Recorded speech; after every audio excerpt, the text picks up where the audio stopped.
Alors ce matin, Dieu te dit que tu es un arbre fruitier. Tu es un arbre fruitier. Tu es un arbre qui porte du fruit. Tu es un arbre qui porte du fruit. C'est comme ça que Dieu t'a conçu.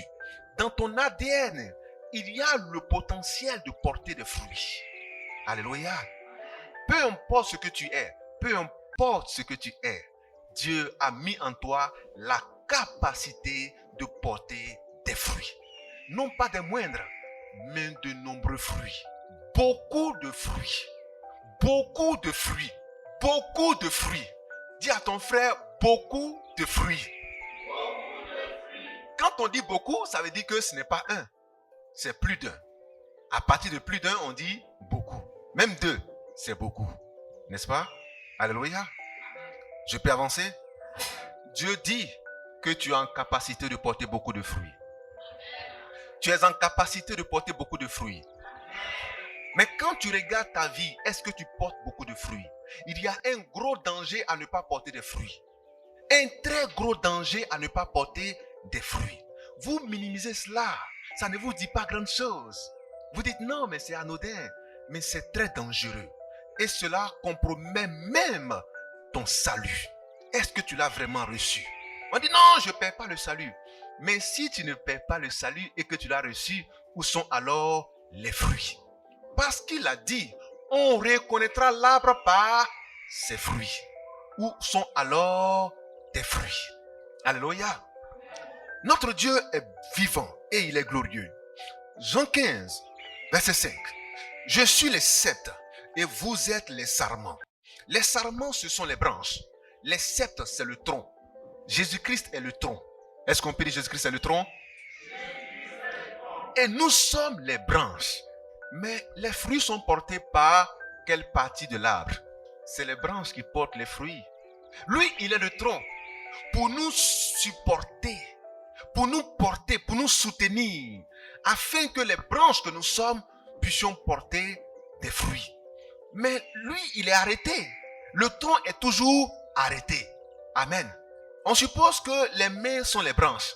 Bon, quelqu'un qui tend ses mains comme ça veut dire qu'il s'attend à quelque chose. Vrai ou faux? Alléluia. Mais il tend ses deux mains comme ça. Et puis depuis, il n'y a rien. Qu'est-ce qui va se passer? Qu'est-ce qui va se passer? Qu'est-ce qui va se passer? Mais il va baisser les bras. Mais comme lui, il ne doit pas baisser les bras, qu'est-ce qui va se passer? Bon, ses bras sont tendus. Logiquement, il doit avoir quelque chose dans ses bras. Il faut que quelque chose soit dans ses mains. Donc les bras sont tendus.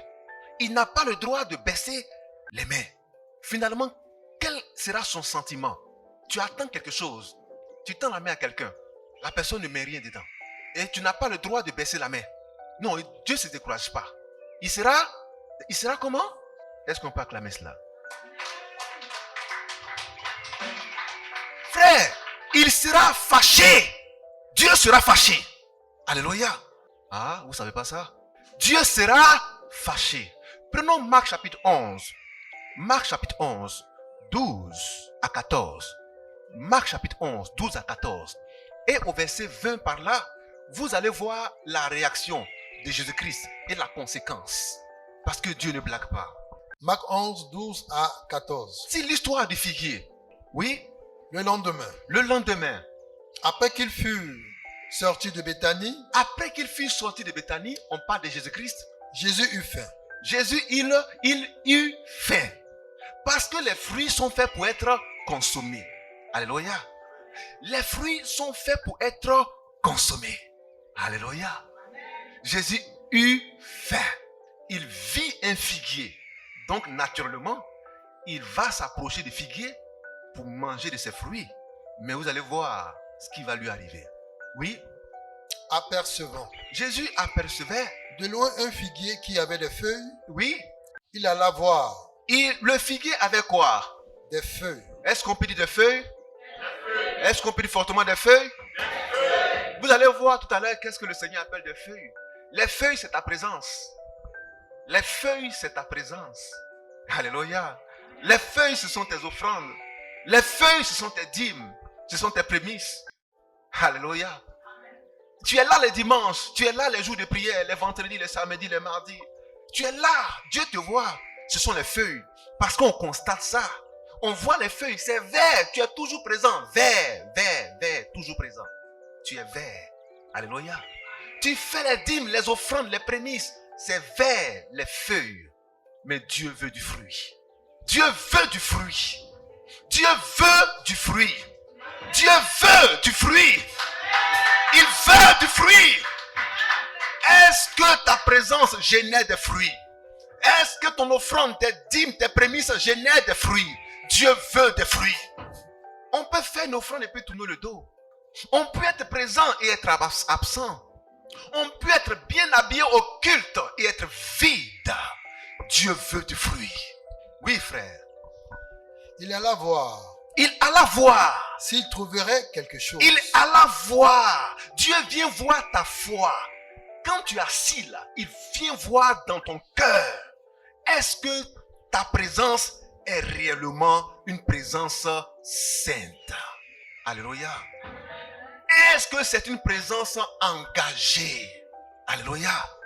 Tu es habillé. Mais est-ce que tu es habillé pour le Seigneur? Est-ce que les gens ont vu comment je vais m'habiller aujourd'hui? Les feuilles vertes. Dieu veut du fruit. Dieu veut du fruit. Alléluia. Dieu veut du fruit. Alléluia. Parce que si tu es habillé, que tu regardes à gauche et à droite, tu dis mais attention, j'ai l'impression que je suis le seul habillé. Je dois faire attention à ça. Est-ce que je me bats pour que mes frères et mes soeurs aussi soient habillés? Dieu veut du fruit. Oui, frère.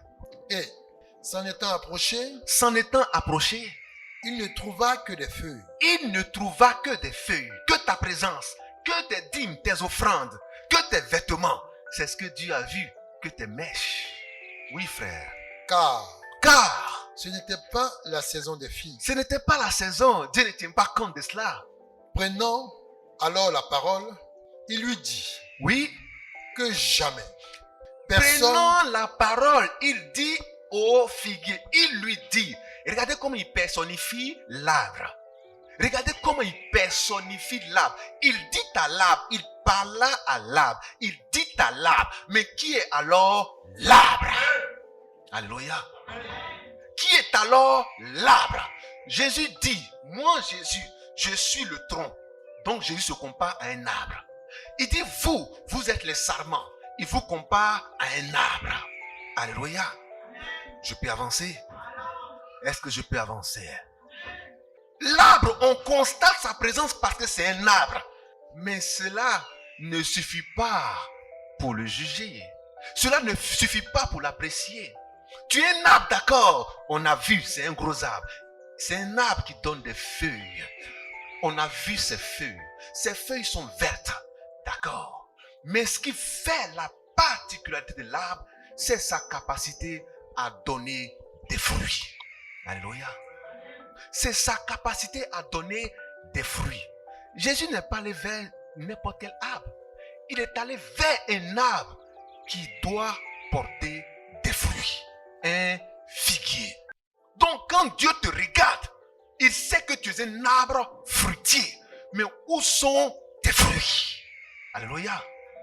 L'arbre aurait pu se justifier en disant, non, je suis hors saison. Mais Dieu n'aime pas des justifications. Il veut des résultats. Il veut des fruits. Non, c'est-à-dire que comme mon père me faisait mal là, il veut des fruits. Comme mon papa était malade, Dieu veut des fruits. Comme ils ont enterré mon grand-père, Dieu veut des fruits. L'arbre n'a pas eu de raison à se justifier. Non, comme ce n'est pas la saison, voilà pourquoi je ne porte pas de fruits. Le jour où Dieu te prend, il ne va pas chercher des excuses. Il demande des fruits. Il demande des fruits. Mais toi, tu veux bien te positionner avant de donner des fruits. Mais frère, il y a un danger que tu encours à ne pas porter des fruits en tout temps et en tout lieu. On voit ta verdure, on voit ton feuillage, on voit ton tronc. C'est épais, tu as grossi, ça va chez toi. Ton tronc est gros. On dit, mais ça va chez lui, là comme il est gros, il est dodu. D'accord. Mais est-ce que tu donnes du fruit? Est-ce que tu donnes du fruit? Tu as mangé, tu as grossi. Est-ce que tu donnes du fruit? C'est ce que Dieu regarde.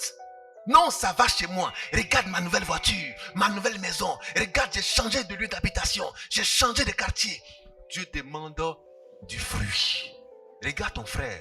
Est-ce que tu portes du fruit? Alléluia. Ah, là, tu parles timidement maintenant. Je peux avancer? Alléluia. Alléluia. Alléluia.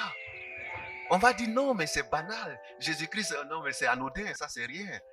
Non, mais il n'y a pas fruit, mais c'est Jésus-Christ, il est aimant. C'est un Père aimant. Un Père aimant et il nous aime de manière inconditionnelle. Mais dis à ton frère, il y a un principe. Dieu obéit à ses principes. Il est amour et il aime de manière inconditionnelle, mais à une condition. Ce qu'il a fait de toi là, s'il ne voit pas la chose, c'est que tu n'es pas pour lui. Frère, on descend au verset 20. Vous allez voir la sentence. Ce qui est arrivé à l'arbre. Ce qui est arrivé à l'arbre. Ce qui est arrivé au figuier qui n'a pas porté des fruits. Au verset 20, le matin. Pour ne pas aller loin, tu vas prendre Marc chapitre 13. Marc chapitre 13.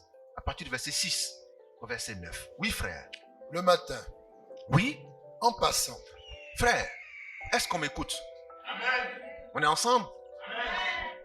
Mais si tu dors dans ça là, pour toi ce n'est pas un problème. Pour toi on n'appelle plus ça problème. C'est danger. Oui, frère.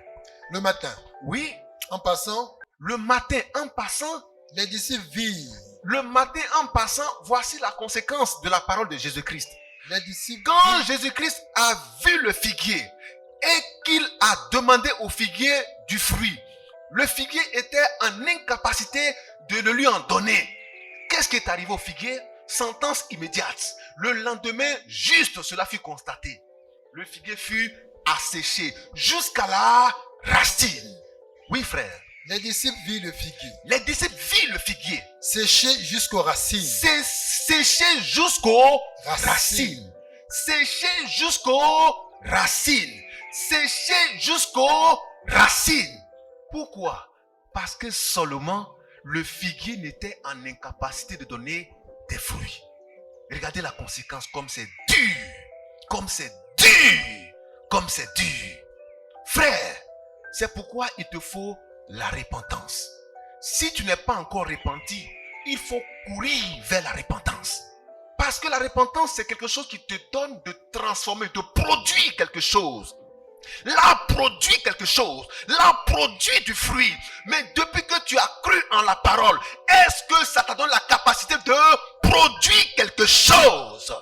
Est-ce que tu arrives à produire quelque chose? Est-ce que tu arrives à produire quelque chose? Est-ce que tu arrives à générer quelque chose à partir de la foi que tu as reçue? Si ce n'est pas le cas, il y a un danger qui te guette. C'est la sécheresse jusqu'à la racine.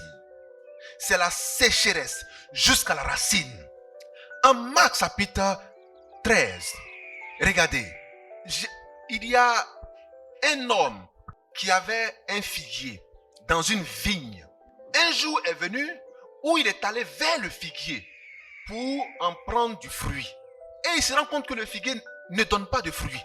Il dit non, mais c'est pas possible. Il dit au vigneron, mais est-ce que tu vois ça? Ça fait 3 ans que je cours derrière ce figuier là pour prendre du fruit et je n'en trouve rien. Mais pourquoi ce figuier occupe-t-il la terre inutilement? Arrache-le et détruis-le. Parce qu'il occupe la terre inutilement. Frère, on peut lire cela? Oui, 6 à 9. Marc 13, 6 à 9. Car plusieurs viendront sous mon nom disant, c'est moi. Et ils séduiront beaucoup de gens. Prends Luc. Luc. Luc 13, 6 à 9. Il dit aussi cette parabole. Il dit aussi cette parabole. Un homme avait un figuier. Vous avez rectifié Luc chapitre 6. Luc chapitre 13. Oui. Luc 13, 6 à 9. Un homme avait un figuier planté dans sa vigne. Un homme avait un figuier, donc un arbre fruitier planté dans sa vigne.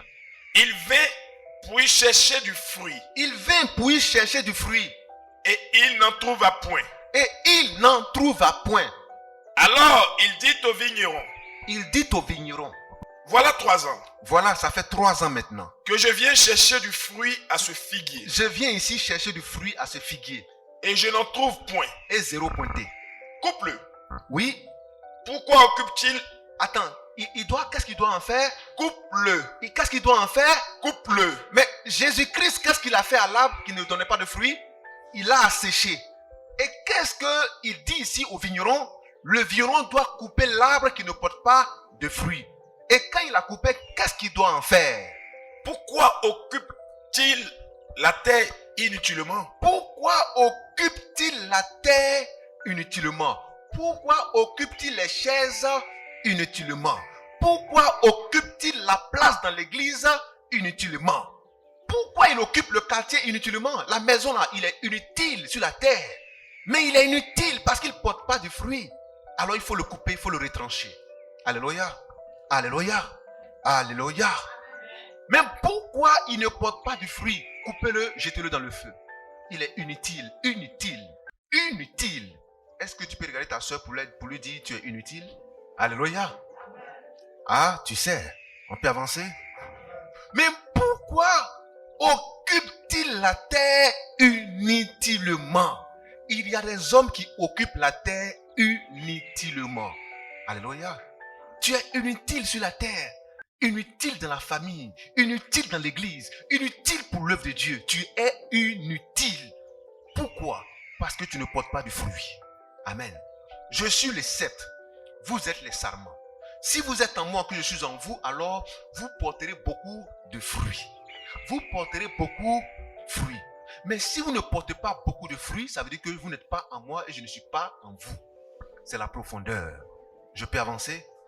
Il dit, si vous êtes en moi, Jean 15, 6, si vous êtes en moi et que je suis en vous, alors vous porterez beaucoup de fruits. Parce que vous ne pouvez rien faire sans moi. Amen. Donc si vous ne portez pas beaucoup de fruits, cela veut dire que je ne suis pas en vous. Voilà la profondeur. C'est grave. Quand tu es inutile, ça veut dire que Dieu n'est pas en toi. Quand tu es inutile, ça veut dire que Christ n'est pas en toi.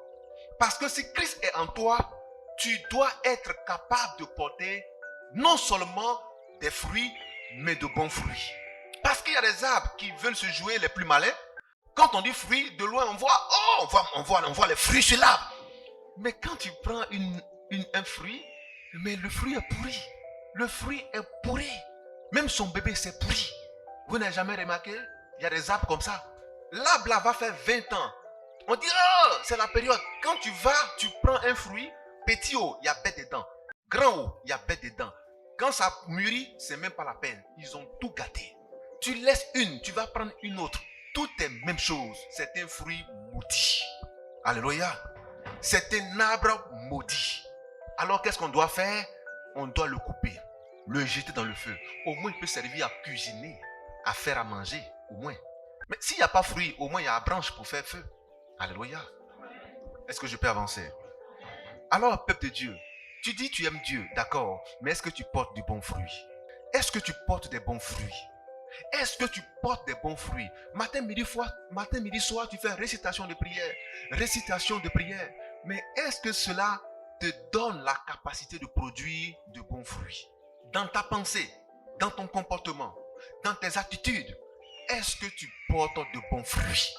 Les fruits sont pourris. Des fois, il n'y en a même pas. C'est un grave danger. Alléluia. Parce que tu ne t'es pas encore repenti. Cela veut dire quoi? Que tu n'as pas encore changé de voie. Beaucoup viennent à l'église, vous savez pourquoi? Ils sont nombreux à venir dans les lieux de prière. Il y a des endroits où les gens sont des millions. Ils font 10 cultes par jour. Frère, regardez bien, il n'y a pas de fruits. Ce sont des arbres stériles ou des arbres à fruits pourris. Alléluia. Mais qu'est-ce que le Seigneur appelle des fruits? Est-ce que je peux avancer? Il dit en Matthieu 5, 14, vous êtes la lumière. Dis à ton frère, je suis la lumière. Je suis la lumière. Dis fortement, je suis la lumière. Je suis la lumière. Alléluia. Dis fortement, je suis la lumière. Je suis la lumière. Mes frères, le fruit sert au moins à 3 choses. Vrai ou faux? Le fruit est d'abord comestible, on le mange. Donc il sert à nourrir. J'avais faim, vous ne m'avez pas donné à manger. Alléluia. Tu dois être capable de donner la nourriture à ton frère. Dis à ton frère, le fruit de la charité. Le fruit de la charité. Dis à ton frère le fruit de la charité. Mais tu vois ton frère, tu vois ta soeur mourir de faim et tu ne dis absolument rien. Ça ne t'intéresse pas. Tu n'as pas le fruit de la charité. Parce que le fruit sert à nourrir. Alléluia. Le fruit sert à soigner parce que chaque aliment est un médicament. Chaque fruit est un médicament que tu manges. Je peux avancer?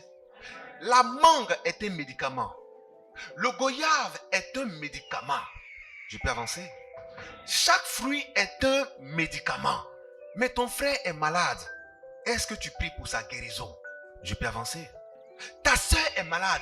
Est-ce que tu intercèdes pour sa guérison? Est-ce que tu te mets en mal pour lui, pour le voir guérir? Non, ça ne t'intéresse pas. Le fruit de la charité. Le fruit de la guérison. Alléluia. Alléluia. Alléluia. Mais le fruit, on le vend. On le vend. Le fruit rapporte de l'argent. Le fruit rapporte de l'argent. On le vend. On vend, c'est travailler pour apporter des ressources, pour aider l'église, pour aider ses frères et ses sœurs. Est-ce que tu manifestes ce fruit? Je peux avancer? Est-ce que je peux avancer? Alléluia. Mais ça, c'est entrer en matière. Parce que c'est la lettre. Mais il y a la révélation. Il y a l'esprit en bas du fruit. La lettre dit, le fruit sert à manger. Il sert à soigner. Il sert à avoir des ressources. Mais il n'y a pas que ça. Ça, c'est la lettre. Je peux avancer?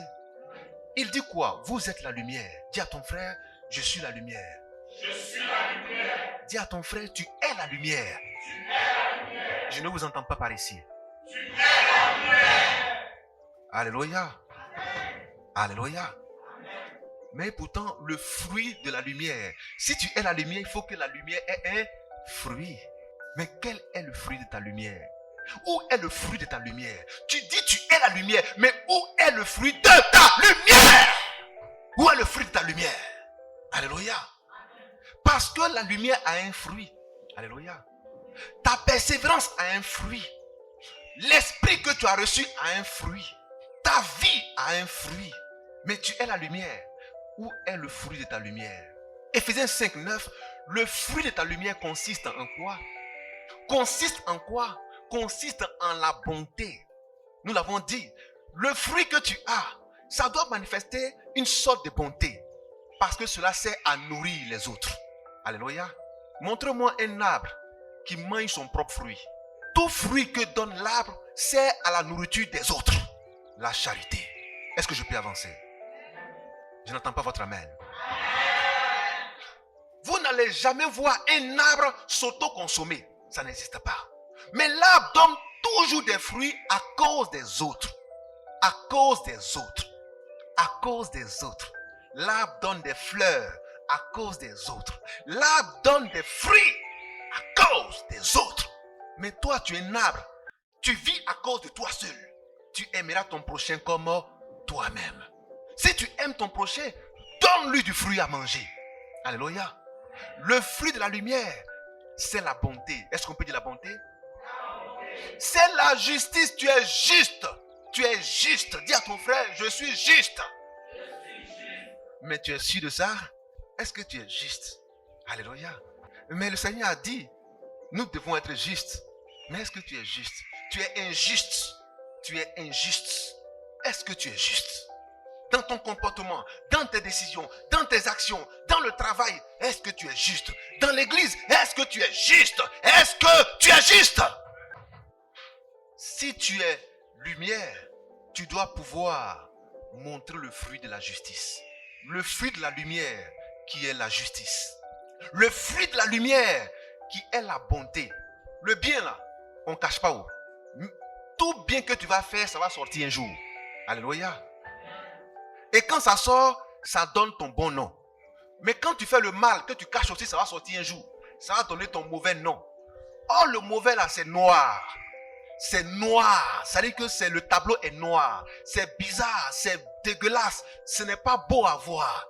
Mais le bien que tu fais qui est caché, le jour ça sort, ça fait une sorte de lumière. Ça donne la rayonnance. Ça donne quelque chose de gracieux.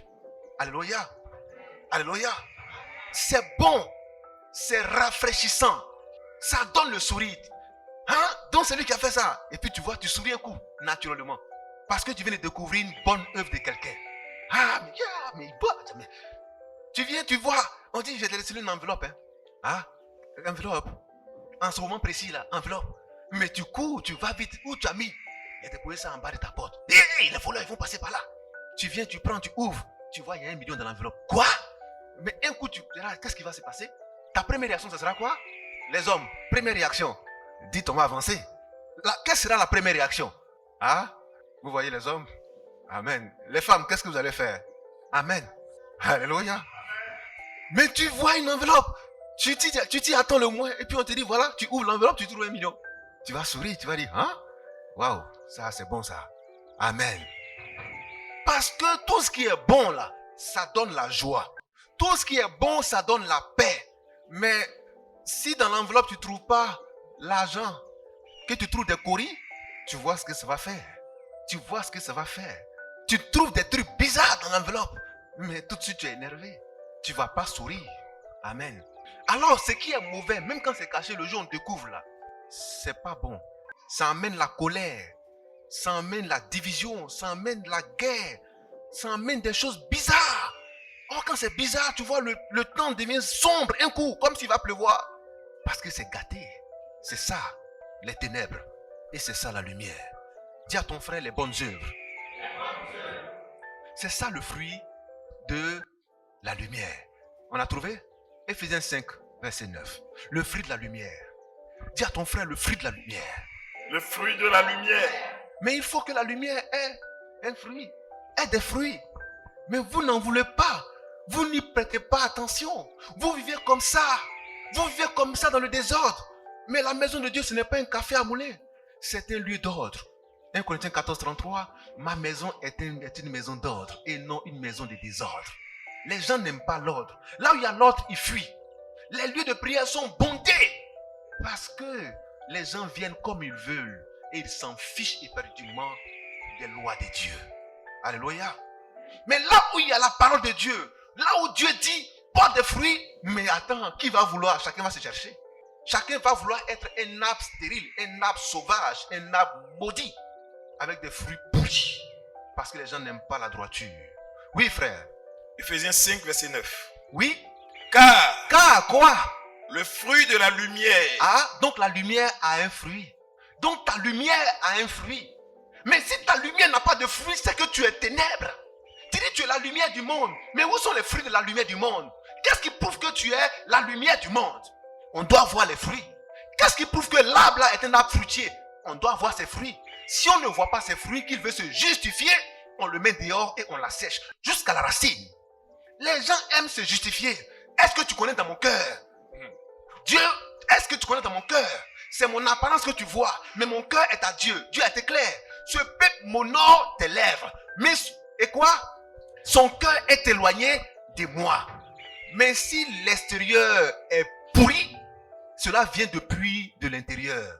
C'est parce que l'intérieur est sale que l'extérieur est aussi sale. C'est ce que dit la loi de Dieu. Il dit quand un homme aime à se justifier devant la parole qui est le miroir, c'est que c'est un homme pourri de l'intérieur. C'est un rusé. C'est un rusé. C'est un rusé. Or, le père de la ruse, c'est Satan. C'est un fils authentique de Satan. Oui, frère.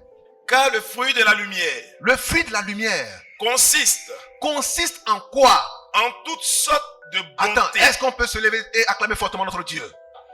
Le fruit de la lumière consiste en toutes sortes de bonté.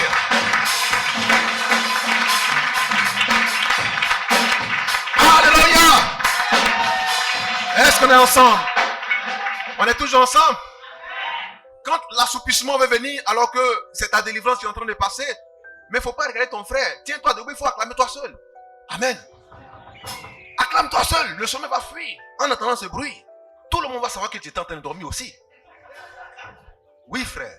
Oui. Car le fruit de la lumière consiste. Le fruit de la lumière consiste en toutes sortes de bonté. Le fruit de la lumière consiste en toutes sortes, même pas en quelques bontés, mais en toutes sortes de bonté. Tu es bon sur toute la ligne. avec papa, tu es bon. Maman, frère, soeur, cousin, cousine, amis, parents, tu es bon. En toutes sortes de bonté. Sois bon envers tous. Alléluia. Amen. En toutes sortes de bonté. C'est ça le fruit de la justice. Mais ce n'est pas fini. Ce n'est pas tout. Dis à ton frère, il y en a encore. Mais est-ce que tu reflètes cela? Est-ce qu'il y a la bonté dans tes actes, dans tes pensées, dans ton comportement? Est-ce qu'il y a la bonté? En un mot, est-ce que tu es bon? Est-ce que ton cœur est bon? Est-ce que ton cœur est pur? Est-ce que tes actes sont purs? Est-ce que tes pensées sont pures? C'est ça la bonté. C'est ça, être fils de lumière. Tu cries, je suis fils d'étoile. Voilà le fruit pour voir si tu en es vraiment un. Oui, frère. De justice. De justice. Tu es juste. Tu es juste. Tu es juste. Tu es droit. Quand tu entends juste, tu entends justice. Là où il y a justice, il y a palais de justice. Là où il y a palais de justice, il y a droit respecté. Je peux avancer? Cela veut dire quoi? Est-ce que tu respectes la loi de Dieu? C'est injuste. On dit juriste, juste, palais de justice, justice. Tout ça, ça a trait au droit. N'est-ce pas? Au respect du droit. Quand on entend justice, cela veut dire qu'il y a le droit qui doit être respecté. Notre droit, c'est la parole de Dieu. Notre loi, c'est la parole de Dieu. Notre constitution, c'est la parole de Dieu. C'est pourquoi Dieu nous appelle des justes. Parce que nous respectons la loi de Dieu. Nous la mettons en pratique. Voilà pourquoi il nous appelle des justes. Alléluia. Alléluia. On dirait des juristes, des avocats, des hommes de droit. Alors dis à ton frère, tu es injuste parce que tu observes la loi de Dieu. Tu es injuste parce que tu observes la loi de Dieu. C'est ta loi. C'est ta loi. C'est ta constitution. C'est ta constitution. Alléluia. Là où il y a loi, ça veut dire que tu as des droits et des devoirs. Tu as le devoir de porter des fruits. C'est pourquoi tu dois être injuste. Tu as le devoir de porter des fruits. Tu as le devoir de porter des fruits. C'est un devoir. Si tu n'en portes pas, tu seras coupé, tu seras jeté et mis au feu. Tu seras asséché jusqu'à la racine. Frère, ça devait t'effrayer. Est-ce que tu portes des fruits? Alléluia. Venir à l'église, ça ce n'est que ce n'est que la première phase, l'entrée en matière. Venir à l'église, ce n'est que la première phase. Le premier pas. Mais quand tu es venu à l'église là, est-ce que tu t'es repenti de ta mauvaise vie? On voit des gens qui étaient prostitués, qui viennent à l'église, qui ne se repentent pas de leur prostitution et qui viennent à la communion. Qui ne se repentent pas de leur prostitution et qui demeurent encore dans le corps de Christ. Mais tu dois te repentir. Tu dois te repentir. Cela veut dire abandonner cela. Parce que la bonne nouvelle, c'est quoi? C'est que Christ est ton sauveur. Mais il vient pour te sauver de quoi? De la prostitution. Alléluia. Mais si tu ne sauves pas de la prostitution, c'est qu'il n'est pas sauveur. Parce que la prostitution est un danger pour toi. Prostituée veut dire je vends mon corps. Mais toi, même quand tu entends ça, là, ça sonne bien? Ça sonne bien dans ton oreille? Je peux avancer? Mais tu es un drogué, tu vends la drogue. Mais tu viens dans le corps de Christ. Parce que tu as entendu la bonne nouvelle que Christ peut te sauver. Mais depuis que tu es venu là, est-ce que tu continues toujours de vendre la drogue? Si tel est le cas, cela veut dire que tu es encore éloigné du salut. Parce que le salut, c'est celui qui viendra pour te changer de comportement. Mais si ce n'est pas fait, alors tu ne connais pas encore Jésus-Christ. Tu es en train de rugir avec Dieu. Je peux avancer? On est découragé? Mais tu ne peux pas venir en Christ et traîner toujours tes vieilles casseroles. Tu n'es pas encore converti. Tu n'es pas encore converti. Il faut que tu changes. Alléluia. Alléluia. Mais tu dis tu es en Christ. Tu communies. Tu as 2 gars, 3 gars. Mais attention, tu blagues avec qui? Je peux avancer? Tu as 10 copines, 3 copines, 4 copines. Mais tu blagues avec qui? Il faut que tu te repentes. Il faut que tu te repentes.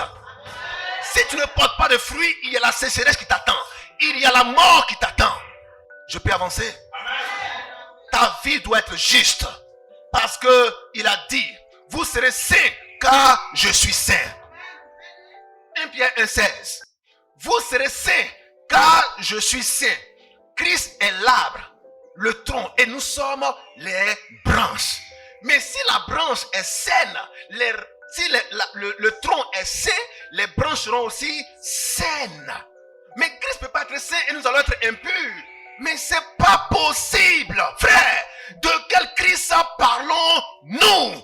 Quelle est cette église qui tolère le péché, qui embrasse le péché, qui dort avec le péché, qui fait la sieste avec le péché, qui trinque avec le péché, qui prend le thé avec le péché, qui prend le dessert avec le péché? Quelle est cette église? Alléluia. Alléluia. Je peux avancer? On peut s'asseoir une minute? Le fruit de la justice, le fruit de la lumière, c'est la justice. Parce que tu es un homme de droit. La parole est pour toi la loi fondamentale. Ce que tu regardes et qui te permet de marcher dans la droiture. Tu es juste, tu es saint, parce que je suis saint. Alléluia. Regardez, en Romains chapitre 6, verset 8. Jésus-Christ nous dit, si vous êtes mort avec moi, vous êtes aussi ressuscité avec moi. Mais c'est bizarre.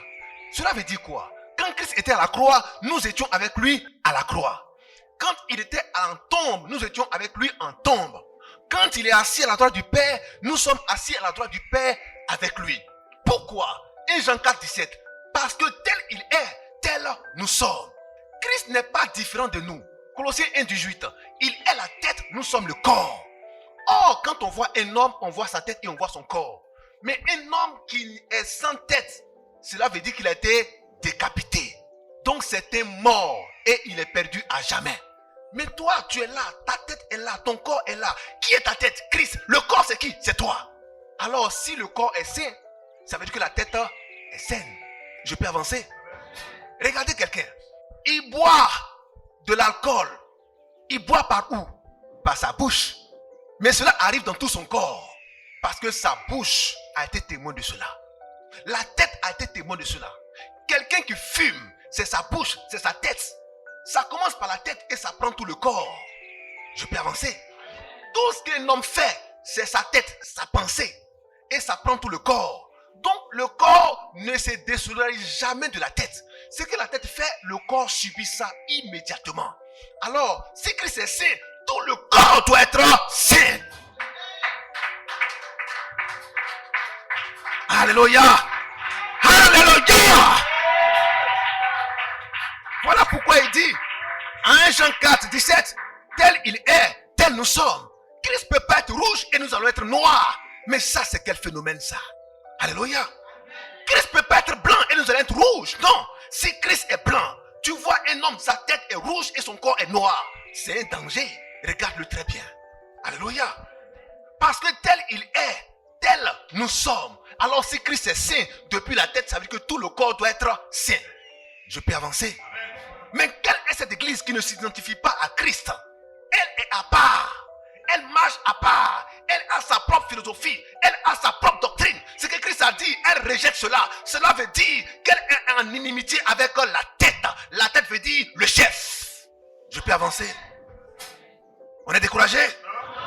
Peuple de Dieu, aujourd'hui, il y a beaucoup de messages anesthésiants. Alléluia. Beaucoup de messages anesthésiants.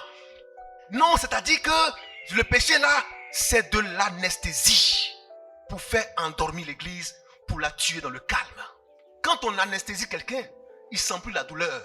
Il y a des messages anesthésiants que des hommes de Dieu donnent au corps de Christ.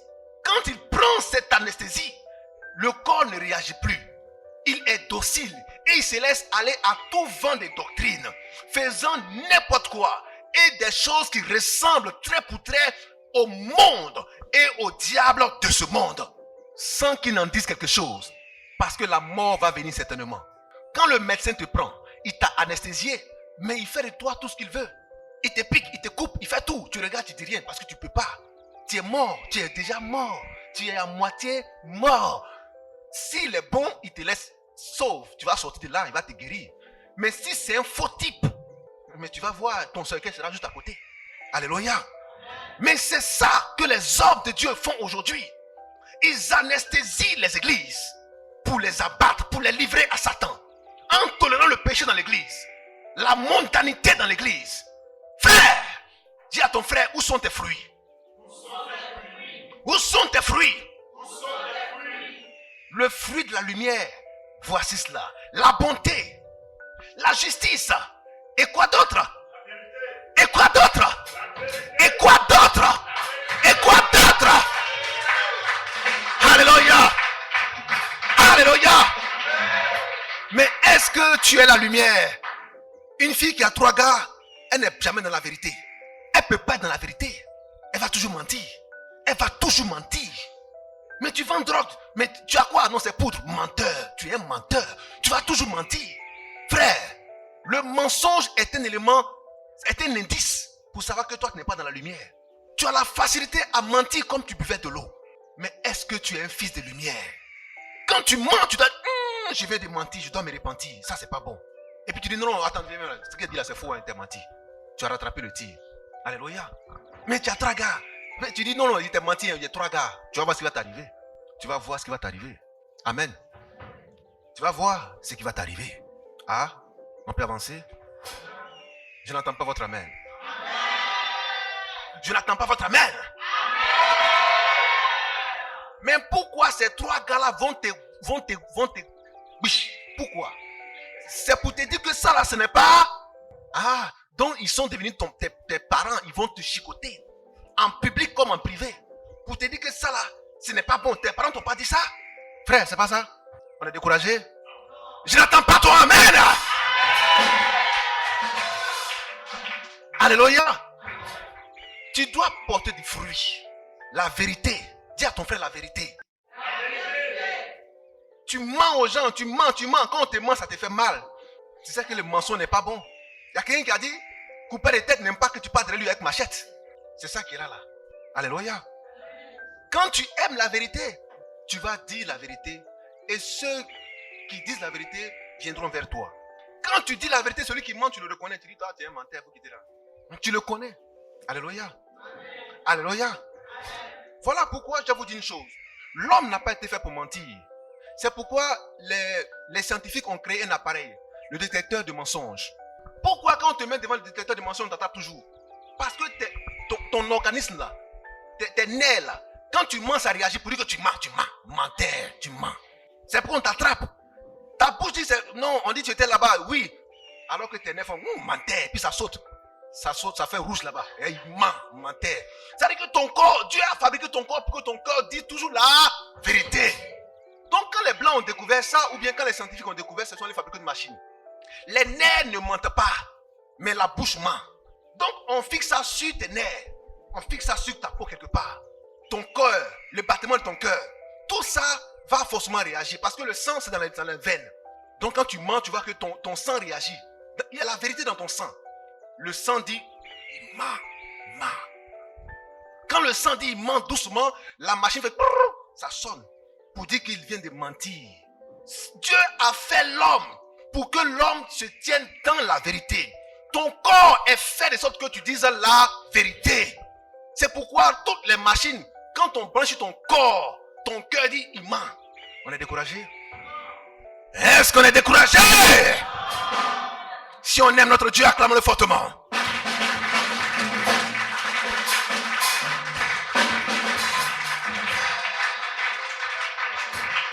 Dis à ton frère, aime la vérité. Parce que tu es un fils lumière. Mais tu es dans la lumière et puis tu appelles le mensonge. Tu mens et puis tu es dedans. Tu mens. Tu es dans les ténèbres. Tu mens. Tu sais que tu mens. Tu continues de mentir. Alléluia.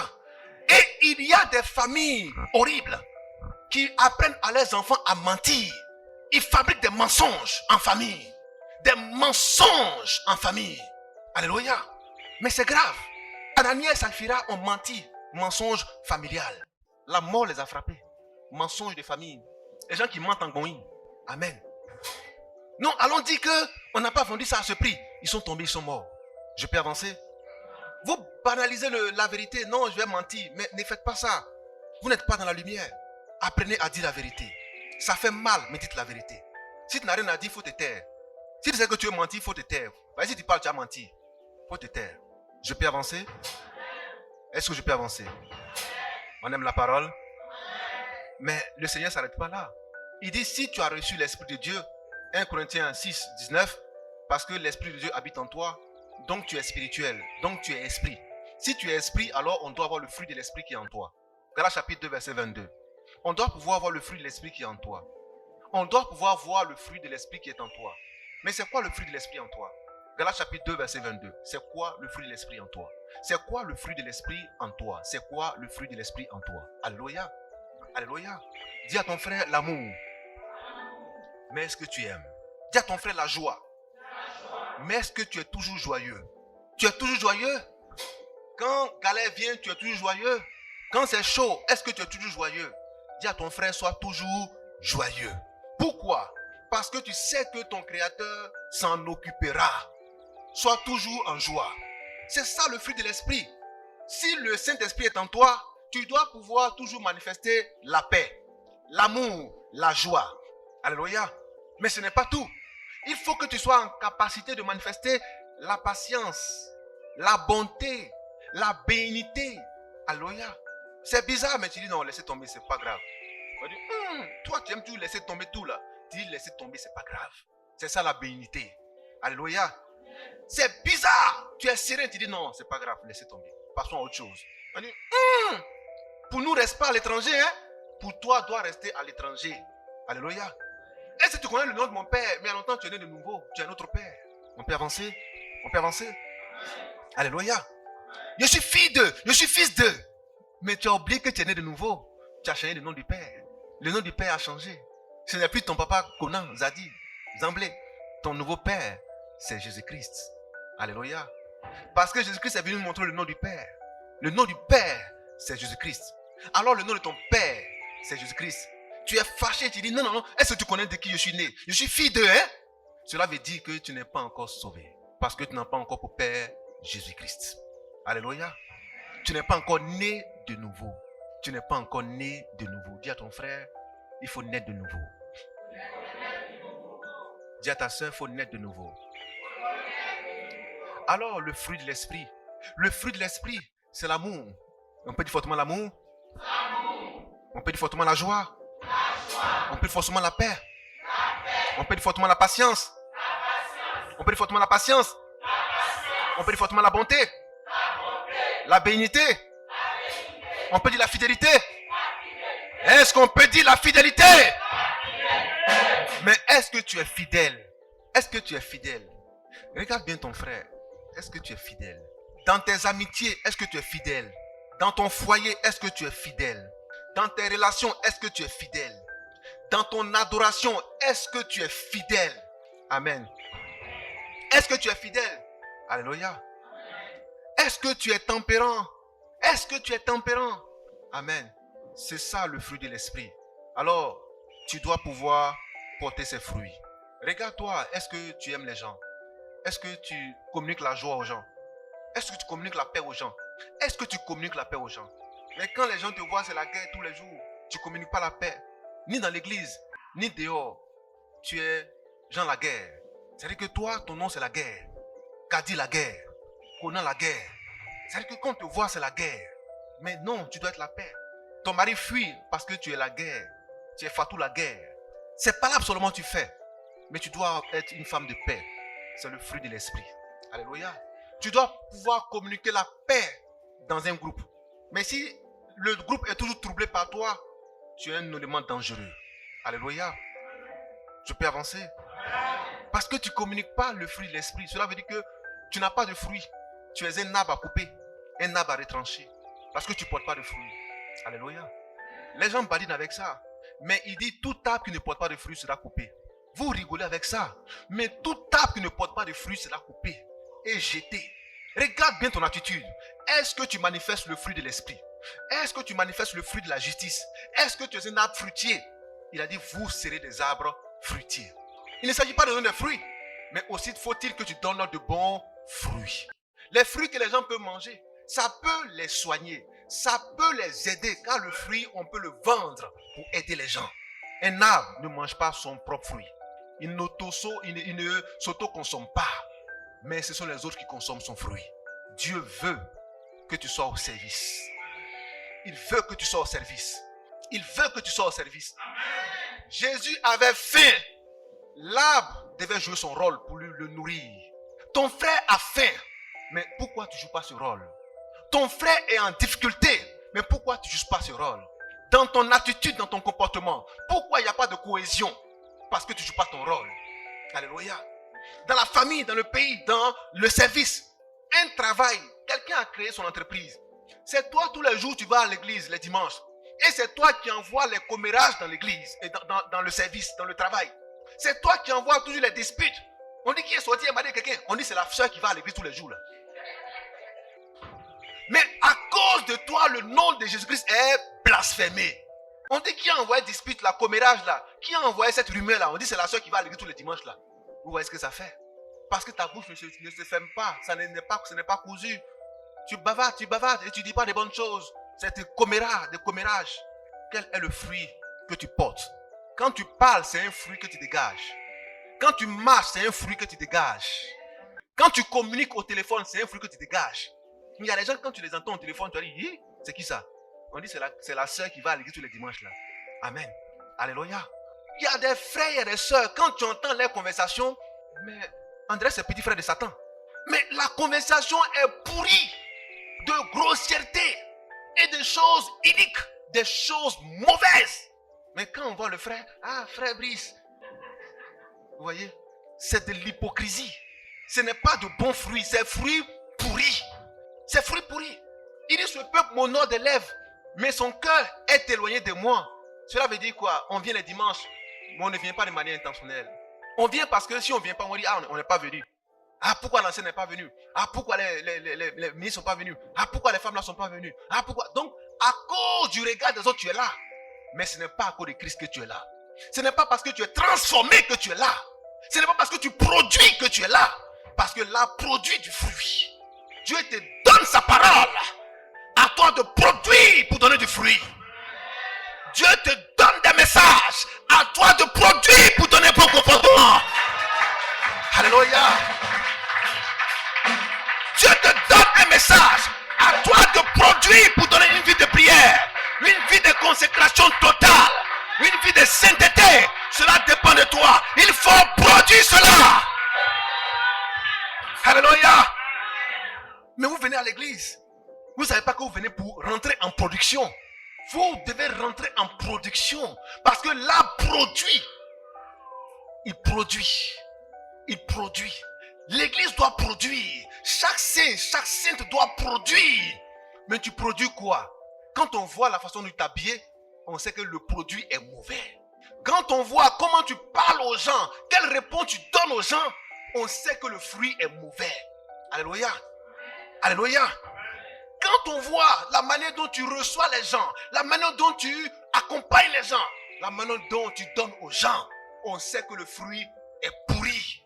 Parce que tu ne donnes pas avec amour. Un homme qui donne sa vie sans amour a donné en vain. Mais comment tu donnes? Pour te faire valoir, pour dire aux gens que tu donnes. Alors tu donnes avec orgueil. Tu donnes en espérant avoir un nom. Mais sache que ce fruit est pourri. Alléluia. Alléluia. Alléluia. Alléluia. Frère, nous allons prendre ensemble cette lecture. Nous allons lire ensemble. Nous allons lire ensemble. Nous allons lire ensemble. Hébreux chapitre 12, verset 14. Dieu veut que tu fasses une belle confession de foi ce matin. Et que tu acceptes la main tendue du Saint-Esprit. Parce qu'il veut que tu changes. Avant qu'il ne soit tard. Hébreux chapitre 12, verset 14. Hébreux chapitre 12, verset 14. 1, 2, 3, c'est parti. Recherchez la paix avec tous et la sanctification, sans laquelle personne ne verra le Seigneur. Est-ce qu'on peut le dire encore? Recherchez la paix avec tous et la sanctification, sans laquelle personne ne verra le Seigneur. Alléluia. Amen. Il dit notre Seigneur. Seigneur veut dire chef.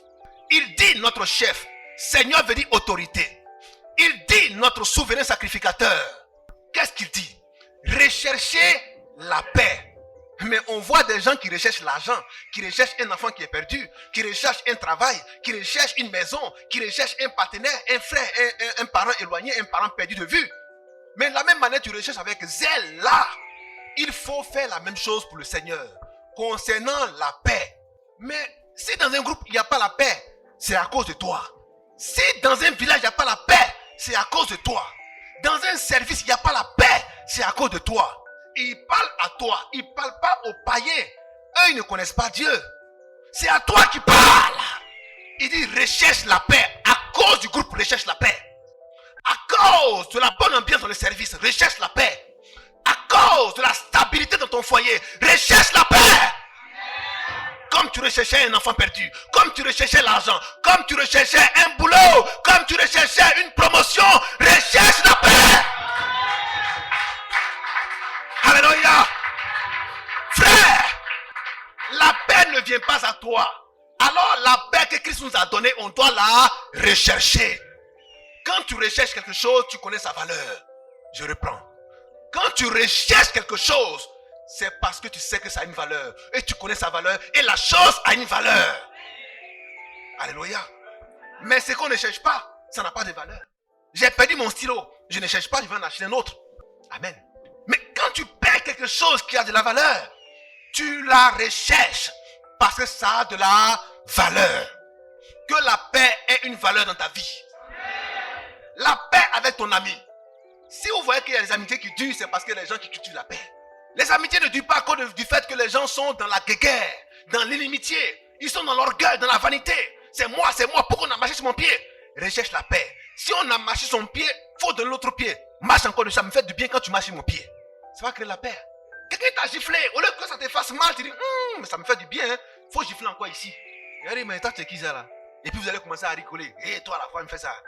Et puis, tu as créé une atmosphère de paix. Alléluia. Quelqu'un t'a insulté, tu dis, c'est quel injuste ça là? Tu allais prendre ça où encore? Tu vois que la personne va, ça désamorcer la personne. Pourquoi? Parce que tu ne veux pas rentrer en confrontation. La paix veut dire on ne rentre pas en confrontation. Ceux qui veulent rentrer en confrontation créent toujours la guerre. C'est pourquoi quand vous êtes deux, pour maintenir la paix, quand l'autre parle, tais-toi. Quand l'autre t'insulte, crée une situation cocasse. Alléluia. Pour que ça tourne en amusement. Et puis vous passez à autre chose.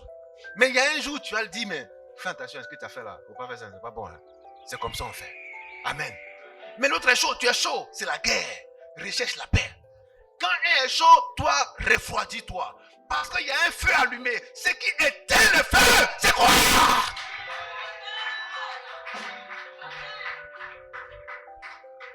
Je peux avancer? Est-ce qu'on est ensemble? Est-ce qu'on est ensemble? Est-ce qu'on est ensemble? Recherche la paix. Mais attends, il y a son grand frère qui vient. La paix, c'est son petit frère. Il y a plus grand qui vient. La sanctification, sans laquelle nul ne verra Dieu. C'est quoi la sanctification? C'est se mettre à l'écart de toutes ces choses de ce monde. Si tu ne fais pas ça, tu ne rencontres pas Dieu. Quand on parle de ça, les gens qui pensent que c'est de l'amusement, tu t'amuses avec le monde, tu ne rencontres pas Dieu. Alléluia. C'est une guerre. C'est une guerre.